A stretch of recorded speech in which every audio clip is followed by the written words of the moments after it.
안녕하십니까. 산업위생을 강의하는 최윤정입니다. 이번 시간은 산업위생관리 산업기사 실기 2016년 제2회 기출문제를 함께 풀어보도록 하겠습니다.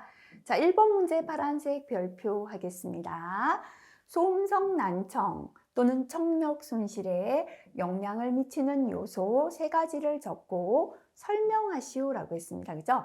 자, 첫 번째는요. 이거 쉽겠죠? 음의 강도. 아무래도 큰 음에 노출될수록 우리 소음성 난청 오기가 쉽잖아요. 음압 수준이 높을수록 유해하다. 또는 음압 수준이 높을수록 청력 손실이 잘 생긴다. 이렇게 설명하면 되겠습니다. 두 번째, 이게 쉽죠, 그죠? 폭로 시간 또는 노출 시간인데요. 계속적 노출이 간헐적 노출보다 더 유해하다. 그죠? 계속 노출될수록 청력 손실이 더 잘 생긴다. 이렇게 설명하면 되고요. 세 번째, 요거 쉽겠죠? 개인의 감수성. 소리가 어떤 사람은 시끄럽다 하고 어떤 사람은 작다 하잖아요. 이렇게 개인의 감수성에 따라 소음 반응이 다양하다. 요거 적으셔도 되고요. 또는 고주파음이 저주파음보다 더 유해하다. 충격음, 연속음의 유해성이 더 크다. 고주파음이 저주파음보다 더 유해하다. 충격음, 연속음이 더 유해하다. 이렇게 적으시면 되겠습니다. 자, 3가지 기억하기 쉬운 것으로 기억하시면 되고요. 2번은 앞에서 자주 출제되었습니다. 작업자들이 퇴근한 직후에 측정한 CO2 농도가 C1이죠. 1250ppm. 3시간이 경과한 후에 측정한 CO2 농도 C2가 450ppm입니다. 작업장의 시간당 공기 교환 횟수 ACH를 계산하라. 외부 공기 중에 CO2 농도 CO는 330이다 주어졌습니다. 자, 이제 자주 나왔으니까요. 교재 보지 마시고 공식 한번 적어보시기 바랍니다. ACH는 경과 시간 분해였죠. 그죠? 3시간이니까요. 3분해 하시고요. LN이었습니다. 그죠? 첫 번째 농도 C1- 외부 공기 중에 농도 CO 였죠. 첫 번째 농도 1250- 외기 중에 농도 330입니다. 마이너스 LN 하시고요.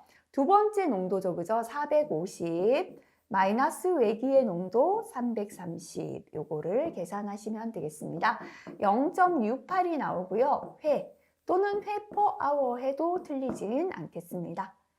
자, 3번 넘어가겠습니다. 파란색 별표 하겠습니다.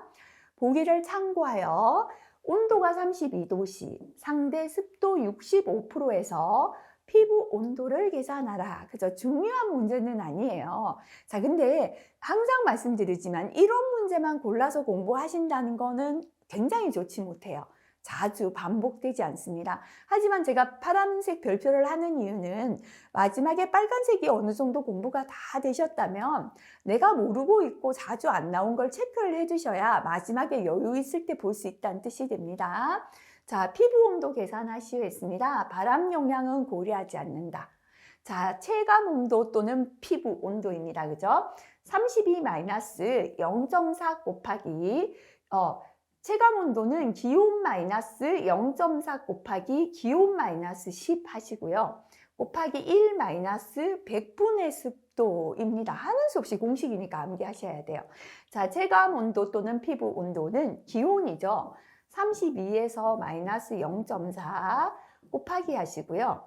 현재 기온 32 마이너스 10 하시고요. 곱하기 1 마이너스 밑에가 100분의 1 때는 습도도 퍼센트 그대로 65 넣어주시면 되겠습니다. 자, 이렇게 계산하니까 28.92 도시가 됩니다. 자, 별로 중요한 문제는 아니에요. 하지만 파란색 하시고 중요한 내용 다 공부되시고 한번 봐주시면 좋겠습니다. 파란색 별표, 그죠? 필기에 한두 번씩 나왔습니다. 굉장히 어려운 것까지는 넘어가더라도 이렇게 간단한 문제는 좀 풀 수 있으면 좋겠습니다. 0.001 노르말 NaOH의 pH, pH를 계산하시오입니다. 자, NaOH는요, NaOH는 Na 플러스, 그죠? Na 플러스에 OH 마이너스로 나눌 수 있어요. 다시 말하면 1몰의 NaOH가 분해되면 1몰의 Na 플러스와 1몰의 NaOH 1대 1대 1로 반응합니다. 그죠? 자, 이렇게 NaOH는 OH-가 1가의 이온이기 때문에 지금 현재 1몰일 때 1대 1대 1이죠. 그래서 이게 0.001일 때 이것도 0.001, 이것도 0.001로 존재한다. 이렇게 기억할게요. 왜냐면 여기서 막 노르말이 어떻고 몰이 어떻고 그러니까 이렇다까지 깊게 안 들어가도 이 문제를 풀 수가 있으니까요. 그래서 POH는 로그에 OH-분의 1이 됩니다. 자, 그러면 로그에 현재 OH-1이 0.001 노르말 속에는 Na 플러스도 0.001개고 OH-도 0.001개가 존재하겠죠. 그래서 POH는 로그 OH-의 개수분의 1인데요. 현재 OH-가 0.001개죠. 0.001 분의 1, 요거를 계산기로 계산하면 3이 나와요. 자, 근데 pH 플러스 POH를 더하면 14가 돼야 됩니다. 자, 현재는 우리가 POH를 계산했는데요. POH가 3이니까 pH는 뭐가 되겠습니까? 14에서 POH를 빼주면 되죠. 계산하면 11이 되겠습니다. 자, 그래서 요거는요, 더 이상 깊이 들어가지 말고 요 문제 정도만 그냥 풀이할 수 있을 정도로만 공부하도록 하겠습니다. 자, 15번. 필기에 많이 나왔지만 파란색 별표가 이번 회차에 조금 많습니다. 자, 뒤로 넘어가면 중복됩니다. 자꾸 사라지게 됩니다. 하지만 지금은 이제 앞에서 못 봤던 문제라 파란색 하고요. 자, 다시 한번 체크할게요. 활성탄과 비교한 실리카겔의 장점을 3가지 적으시오 라고 했습니다. 자, 활성탄은 우리가 탈착 용매로 이황화탄소 사용했는데요. 실리카겔은 유독한 이황화탄소를 탈착 용매로 사용하지 않는다. 이게 가장 큰 장점 되겠다. 그죠? 필기에도 자주 나왔죠. 그리고 실리카겔은요. 극성 물질을 채취한 경우 물, 메탄올 등 다양한 용매로 쉽게 탈착된다. 조금 줄일게요. 극성 물질을 채취한 경우 다양한 용매로 쉽게 탈착할 수 있다. 이렇게 적으시고요. 3번째, 추출액이 화학 분석이나 기기 분석의 방해 물질로 작용하는 경우가 많지 않다. 줄여서 작용하지 않는다. 이게 더 쉽다면 이렇게 줄여 적으셔도 됩니다. 자, 이렇게 한 3가지가 쉽겠죠. 그죠? 그 이외에 활성탄으로 채취가 어려운 아닐린, 오르소, 톨루이딘 등의 자, 이것도 줄일게요. 활성탄으로 채취가 어려운 아맹류나 무기물질 채취가 가능하다 적으셔도 됩니다. 자, 다시 볼게요. 활성탄과 비교한 실리카겔의 장점입니다. 유독한 이황화탄소를 탈착 용매로 사용하지 않는다. 극성 물질을 채취한 경우 다양한 용매로 쉽게 탈착된다. 추출액이 화학 분석이나 기기 분석에 방해 물질로 작용하지 않는다. 이렇게 한 3가지 정도, 그죠? 참고로 실리카겔의 장단점 한번 보시는 것도 좋겠습니다. 자, 복규 내용이라 별표 2개 합니다. ACGIH에서는 독성 자료가 부족하여 TLV, STL이 설정되지 않는 물질에 대해서 TLV, TWA 외에 적절한 단시간 상한치를 적용하고 있다. 단시간 상한치, 다시 말하면 15분 동안 노출될 수 있는 기준이 TLV, STL이거든요. 근데 이 STL이 설정되지 않는 물질은 TWA 외에 적절한 단시간 상한치를 적용하고 있습니다. 노출 농도와 노출 시간 규정사항 2가지를 적어라. 그죠? 이렇게 STL이 설정되어 있지 않은 물질의 노출 농도와 노출 시간에 따른 단시간 상한치 적용을 적어보라 라는 말이 되겠습니다. 자, TLV, TWA 농도의 TWA 8시간 시간가중 평균 농도의 3배인 경우는 30분 이하로 노출해야 된다. 그죠? TLV, TWA 농도의 5배인 경우는 잠시라도 노출되어서는 안 된다. 이렇게 두 가지입니다. STL이 설정되어 있지 않은 물질의 노출 농도와 노출 시간 규정이 되겠습니다.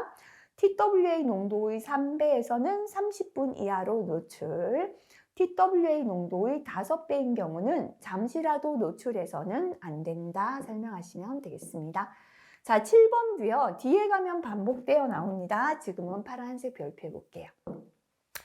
송풍기의 배기 시에, 배기라는 건 공기를 불어줄 때 유속이 10%로 감소되는 거리를 덕트 직경으로 설명하시오. 바람을 배기에서 확 불어줍니다. 그죠? 이때는 공기 속도가 덕트 직경의 30배. 덕트 직경의 30배니까요. 30D.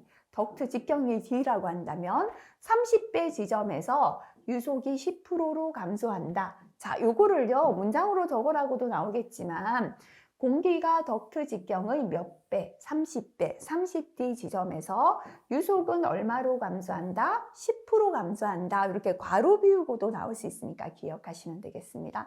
이건 뭐 할 때죠? 배기할 때 공기를 불어줄 때입니다. 그죠? 덕트 직경의 30배, 다시 말하면 30D 거리에서 유속이 10%로 속도가 줄어든다라는 게 되겠습니다. 자, 그 다음에 요거 볼게요. 하지만 공기를 배기할 때가 아니라 흡인할 때는 기류의 방향과 관계없이 덕트 직경과 같은 거리, 다시 말하면 D에서 10%로 감소하는 건 흡인할 때가 되겠습니다. 8번 넘어가겠습니다. 네, 단골 문제다. 그죠? 작업 공정 중에요. 90dB에서 4시간 노출됐어요. 90dB에서 노출될 수 있는 기준 시간 8시간이죠. 그 중에 4시간 노출되었습니다. 105dB에서는 생각해 볼게요. 90에서 8시간이면 이제 데시벨은 플러스 5씩 일어나죠. 95에서는요, 시간이 반으로 주니까 4시간 되겠죠. 100에서는 반으로 줄어서 2시간, 105에서는 반으로 주니까 1시간이겠죠. 그래서 105dB에서 노출될 수 있는 기준 시간 1시간인데요. 현재는 2시간 작업했습니다. 소음 노출 지수를 계산하라 했다. 그죠? 노출 지수 EI죠. EI는 밑에는 기준 시간분에 위에는 실제로 노출된 값을 적으시면 되죠. 자, 그래서 90dB 4시간인데요. 90에서 기준 시간 8시간분에 현재 4시간 노출되었고요. 105에서 기준 시간 1시간인데요. 현재는 2시간이 노출되었습니다. 계산하니까 2.5가 나왔죠. 0을 붙여주도록 할게요. 둘째 자리까지 나타내기. 그죠? 그래서 노출 지수를 계산하셔야 했으니까 2.50으로 적으시면 되겠습니다. 자, 그 다음 넘어가겠습니다. 9번 넘어가겠습니다. 이 문제는요, 앞에서 우리 많이 나왔지만 포화 농도 별표 2개인데, 자, 파란색 별표 하나 붙일게요. 단위가 약간 달라서요. 수은의 증기압이 0.025 mmHg인 경우에 포화 농도를 계산하라 라고 했습니다. 지금까지는 다 ppm으로 나왔잖아요. ppb를 구하고 그 값을 마이크로그램 퍼 미터 삼승으로 환산하시오. 순 원자량을 줬습니다. 자, 지금까지요. 우리가 네, 포화 농도 한번 계산해 볼게요. 앞에서 우리가 포화 농도는 공식이 뭐였는가 하면요. 대기압이죠. 760 mmHg분의 물질의 증기압이었거든요. 수은의 증기압 0.025 mmHg 하면은요. 단위가 약분되고 없죠. 근데 포화 농도를 ppm으로 계산하라 할 때는 곱하기 얼마 했습니까? 10의 6승 했어요. 퍼센트로 계산하라 할 때는 곱하기 100을 했거든요. 근데 지금은 ppb로 계산하라 하죠. 그죠? ppb는 뭐냐면요. ppm은 10의 마이너스 6승이고 ppb는 10의 마이너스 9승이 되겠습니다. 자, 그래서 곱하기 얼마 해야 된다고요? 네, ppb로 계산하라 할 때는 이게 ppb가 되면은 10의 9승을 곱해야 된다. 요것만 기억하시면 됩니다. 그죠? 요거 주의하시면 돼요. 계산하니까 이렇게 ppb라고 적으시면 됩니다. 자, 그리고 그 값을 마이크로그램 퍼 미터 삼승으로 환산하라. 우리가 앞에서요. 미리그램, 네. 파란색으로 적을게요. 눈이 피곤하실까 봐서요. 앞에서 요 공식이 있었죠. 미리그램 퍼 미터 삼승은 21도씨 1기압에서 24.1분의 ppm 곱하기 분자량 요 공식을 알고 있잖아요. 그죠? 근데 지금은 ppb죠. ppb는 10의 마이너스 9승이잖아요. 그러면 다시 말하면 ppb는 10의 마이너스 3승 ppm이 됩니다. ppm이 10의 마이너스 6승이니까요. 자, 미리그램은 10의 마이너스 3승 그램이죠. 마이크로그램은 10의 마이너스 6승 그램이에요. 자, 그래서 마이크로그램은 10의 마이너스 3승 미리그램이 됩니다. 자, 보세요. 이 마이크로그램은 10의 마이너스 3승 미리그램이 되고요. ppm은 10의 마이너스 3승 ppb는 ppm이에요. 마이너스 3승 마이너스 3승 없어지니까 결국은 이 미리그램 퍼 미터 삼승은 24.1분의 ppm 곱하기 분자량이잖아요. 근데 마이크로그램으로 바뀌면 ppm 대신에 이 자리에 뭐가 올라가면 된다? ppb를 넣어주면 똑같다. 이렇게 보시면 됩니다. 그래서 마이크로그램 퍼 미터 삼승은 24.1분의 여기 값이 ppm이 아니라 금방 계산했는 ppb 그대로 넣어주시고요. 곱하기 원자량, 수은의 원자량, 그죠? 200.59 넣어주시면 되겠습니다. 그러면 마이크로그램 퍼 미터 삼승이 됩니다. 그래서 이 문제는요, 뭐를 주의하라? 단위만 다시 한번 체크해 주시면 되는 문제가 되겠습니다. 자, 그 다음에 10번 넘어가겠습니다. 단골 문제 별표 3개가 되겠습니다. 덕트의 직경 D가 200mm고 덕트 길이 L은 10m고 유속이 8m/s일 때 압력 손실을 계산하라 라는 문제가 되겠습니다. 관마찰 계수가 주어졌다. 그죠? 근데 0.015 마이너스 0.001 로그 R이가 뭐냐면 레이놀즈 수를 넣어라 라는 거고요. 동점성 계수가 주어졌습니다. 공기 비중이 주어졌습니다. 자, 일단은 이거부터 우리가 압력 손실 공식부터 한번 적어 볼게요. 압력 손실 델타 P는 관마찰 계수가 들어갈 때 압력 손실은 뭡니까? 관마찰 계수 곱하기 D분의 L 곱하기 2G분의 RV 제곱이다. 그죠? 근데 하려니까요, 지금 관마찰 계수를 계산해야 돼요. 요겁니다. 그죠? 그래서 요거 한번 계산해 볼게요. 그런데 레이놀즈 수를 넣어야 되는데요. 문제에서는 레이놀즈 수를 주지 않고 동점성 계수를 줬으니까요. 레이놀즈 수 한번 계산해 볼게요. 동점성 계수분의 VD잖아요. 그죠? 그래서 동점성 계수 단위 확인하시고요. 미터 제곱 퍼 세크 맞다. 그죠? 1.5 곱하기 10의 마이너스 5승분의 유속은 8m/s 곱하기 직경이 200mm니까요. 세칸 가면 0.2m 이렇게 레이놀즈 수를 계산하니까 값이 얼마가 나왔냐면 103,225.81이 나왔습니다. 그죠? 그러면 레이놀즈 수가 나왔으니까요. 관마찰 계수 계산할 수 있겠죠. 0.015 마이너스 0.001 곱하기 로그 하시고요. 레이놀즈 수니까 103,225.81 이걸 이제 계산기로 눌러주시면 되겠습니다. 이렇게 계산하니까 0.01이 나왔다. 그죠? 자, 지금 이제 관마찰 계수 0.01 계산했으니까요. 이제 대입할게요. 0.01 곱하기 직경이죠.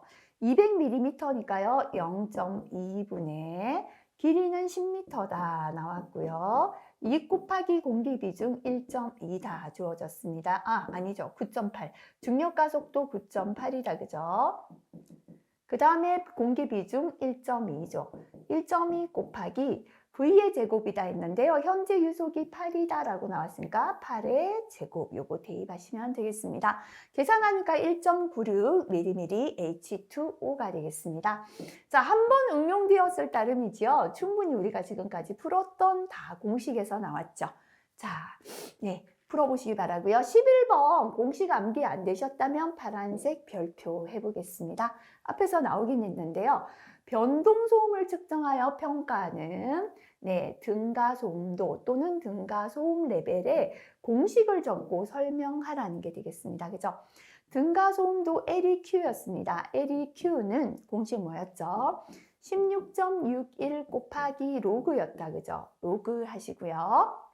밑에는 각 레벨, 소음 레벨 측정 시의 발생 시간 합이죠. 소음 발생 시간 합.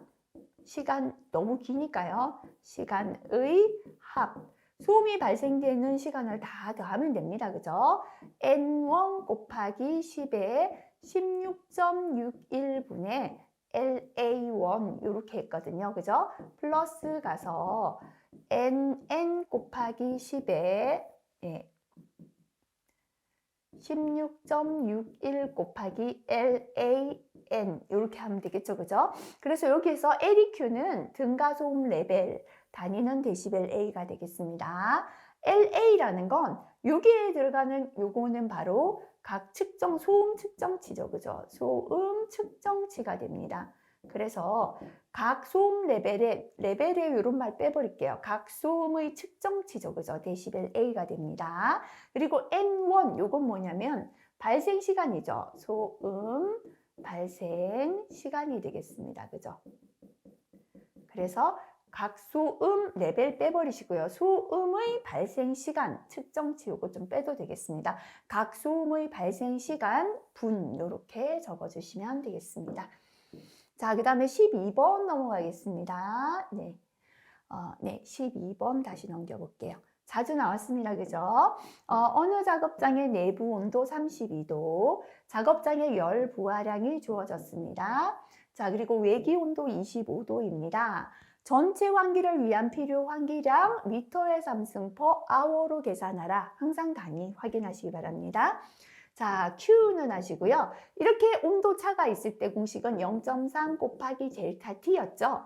높은 온도 32 마이너스 낮은 온도 25분의 열 부하량 25만 해주시면 됩니다. 그죠? 자체가 아워니까요. 아워 그대로 계산하면 되겠죠? 계산하면 119047.62 단위는 문제에서 주어진 미터의 삼승포 아워 그대로 적어주시면 되겠습니다. 자, 13번 넘어가겠습니다. 자, 보기 형식 중 설명하는 후드의 명칭을 적어라 했습니다. 그죠? 외부 기류, 난기류의 영향을 받지 않는다. 그 말은 외부식 후드는 아니죠. 이렇게 떨어져 있는 외부식 후드는요. 여기서 이렇게 떨어져 있는 외부식 후드는 바깥 바람의 영향을 받잖아요. 외부식은 아니다. 그죠? 국소 배기 장치의 후드 중에 효율이 가장 높고요. 필요 환기량을 최소한으로 줄일 수 있어서 경제적이며 효율적입니다. 고농도 분진에 비싼 유기용제, 맹독성 물질을 취급하는 작업장에 적합합니다. 이렇게 난기류의 영향을 받지 않는다는 건 포위식 후드 또는 부수식 후드죠. 그죠? 자, 요 포위해서 요 안에서 빨아들이니까요. 그죠? 요 안에 이제 유해 물질 발생되면 여기서 그대로 포위를 해서 빨아들이는 거죠. 그죠? 자, 그래서 정답은 포위식 후드가 되겠습니다. 자, 넘어가겠습니다. 14번 자주 나왔습니다. 온도 170도씨 첫 번째 온도 T1, 압력 550mm HG P1입니다. 자, 관내 유량 Q1이 나왔다. 그죠? 50m의 삼승 퍼 미니트 유량이 흐르는데요. 0도씨 두 번째 온도 T2, 일기압은 760mm HG죠. 두 번째 기압 P2가 되겠네요. 유량 Q2를 구하라. 다시 말하면 유량의 보정이지만 결국 미니트는 보정이 필요 없으니까 부피 보정하고 동일하다라고 했죠. 그죠? 자, 그래서 V2 해도 되고 뭐 Q2 해도 상관없습니다. 그죠? V2보다는 Q2가 더 맞겠네요. 유량이니까요. 첫 번째 유량 Q1 곱하기 부피의 보정은요. 나중 온도 어디로 간다? 위로 간다만 생각하라 그랬죠. 그죠? 그래서 50 곱하기 하시고요. 나중 온도가 위로 갑니다. 273 플러스 0이죠. 그죠? 나중 온도일 때 압력은 첫 번째 압력 550 곱하시고요. 273 플러스 처음 온도 170 아래로 가면 되겠죠. 처음 온도일 때는 나중 압력 760mm HG 곱하시면 되겠습니다. 22.30 미터의 삼승 퍼 미니트가 답이 되겠습니다. 자, 15번 파란색 별표 할게요. 새로운 내용이 조금 보입니다. 고열 발생원 주위에 리시버식 캐노피형 후드. 우리 그 가정에 그저 가스레인지가 있으면 가스레인지 주변에 설치한 후드 형태가 되겠다. 그죠? 열 상승 기류량이 주어졌습니다. Q1이 30이고 유도 기류량 주어졌습니다. 60일 때 누이반개 유량비를 계산하라. KL을 계산하라 라는 문제가 되겠습니다. 자, 요거 잘 안 나왔거든요. 자, 필요 송풍량은 열 상승 기류량 곱하기 1 플러스 KL이다. 요식 나왔었죠. 그죠? 그래서 QT 전체 필요 송풍량 환기량은 Q1, 그죠? 열 상승 기류량 플러스 1 플러스 KL이었는데요. 이게 누이 반개 유량비가 되겠습니다. 근데 지금 계산하라는 건 이 전체 환기량이 아니라 누이 반개 유량비 KL을 계산하라는 건데요. 누이 반개 유량비 KL은 Q1분의 Q2가 됩니다. Q1이 뭐냐면 열 상승 기류량이고요. Q2는 유도 기류량이에요. 그래서 열 상승 기류량 30분의 유도 기류량은 60이죠. 그죠? 계산하니까 2가 되겠다. 그죠? 단위는 똑같기 때문에 아래 위로 약분되고 없습니다. 자, 그 다음 16번 넘어가겠습니다. 송풍기 상사 법칙 자주 나오죠. 그죠? 송풍기 회전수와 송풍량, 풍압, 동력의 관계를 설명하라. 물론 뭐 식으로 적어도 되지만요. 우리 식 적으면서 다시 설명할게요. Q1분의 Q2는 뭐였습니까? N1분의 N2다. 결국 송풍량, 풍량은 송풍기 회전수에 비례합니다. P1분의 P2는 N1분의 N2의 뭐였습니까? 제곱이에요. 그죠? 그래서 풍압은, 정압은 송풍기 회전수 제곱에 비례합니다. HP1분의 HP2는 N1분의 N2의 뭐였죠? 세제곱이다. 그죠? 그래서 동력 또는 축동력은 송풍기 회전수의 세제곱에 비례한다. 설명하시면 되겠습니다. 자, 17번 넘어가는데요. 파란색 별표 또 앞에서 못 봤던 문제 되겠습니다. 다음에서 제시하는 물질에 적합한 시료 채취 방법과 분석 방법을 적어라. 그죠? 자, 적합한 시료 채취 방법과 분석 방법 두 가지를 적으시오라는 건데요. 호흡성 분진. 호흡성 분진도 입자상 물질이잖아요. 성면, 광물성 분진, 용접 흉을 제외한 입자상 물질, 용접 흉, 성면. 전부 다 어쨌거나 입자상 물질이죠. 이렇게 입자상 물질의 시료 채취 방법은 뭐다? 먼지는 걸러내는 게 좋다. 여과 채취 방법 동일합니다. 그죠? 자, 그래서 호흡성 분진, 여과 채취 방법. 입자상 물질도 여과 채취, 용접 흉도 여과 채취, 성면도 여과 채취를 이용합니다. 근데 이제 분석하는 방법이 달라요. 그죠? 자, 호흡성 분진은요, 먼지는 중량, 무게로 달아보면 되겠죠. 그래서 중량 분석 방법. 그 다음에 입자상 물질, 성면, 광물성 분진, 용접 흉을 제외한 입자상 물질도 입자가 얼마나 있나 무게 달아보자. 중량 분석 방법. 그죠? 자, 근데 용접 흉도 중량 분석 방법도 되죠. 한 가지 적으라면 통일하시면 되겠죠. 그죠? 그래서 호흡성 분진, 입자상 물질, 용접 흉까지 전부 다 무게 달아보자. 중량 분석 방법 기억하시고요. 근데 성면은 뭐죠? 개퍼 센티미터의 3승, 센티미터 3승당 개수를 세웠죠. 그래서 요거는 뭐다? 개수 방법이다. 성면만 주의하시면 되겠죠. 자, 그 다음에 우리가 용접 흉은요, 중량 분석 방법도 되지만 원자, 흑강, 광두계, 유도결합, 플라스마 가능합니다. 자, 한 가지 적으셔야 한다면 통일하시는 게 좋겠죠. 그죠? 자, 그 다음, 여기까지 16년 2회 기출문제였는데요. 다른 해보다는 파란색 별표가 좀 많았죠. 자, 이렇게 이제 또 못 봤던 문제들이 많이 출제되었을 때 한 번씩 좀 시험이 어렵다 느껴질 수 있겠죠. 그죠? 그래서 이번 시간에는요, 물론 지금 파란색에 있는 게 계속 엉뚱한 문제는 아니고요. 앞에 기출 보다 보면은 중복되는 문제는 또 나올 거예요. 자, 그치만 아직 이제 처음 보는 내용들, 이번 시간 꼼꼼히 한번 확인하시고 넘어가시면 좋겠습니다. 수고하셨습니다.